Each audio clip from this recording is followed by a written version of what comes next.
can I dilute the shares of a difficult minority shareholder so that they have less power?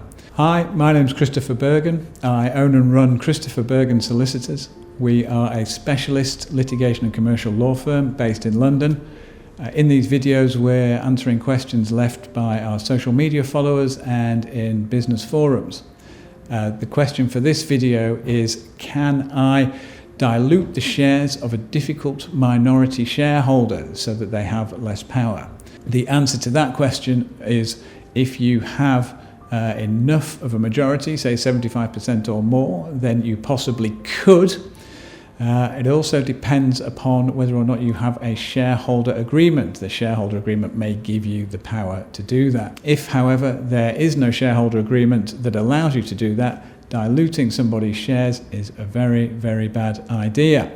The protection for minority shareholders is brought through what's called an unfair prejudice petition under Section 994 of the Companies Act. If a minority shareholder feels that a company is being run in a way that is unfair to them and prejudicial to their interests, then they can go back to a court to get an order for sale of their shares or to have the misconduct corrected. Dilution of shares without a minority shareholder's permission or without the authority to do it would be classic unfair conduct that's prejudicial to a minority shareholder. So you would lose that unfair prejudice petition. Think really, really very carefully before you try to dilute somebody's shares. Much better to come to some kind of agreement with them, because otherwise you're leaving yourself open to a potential court action.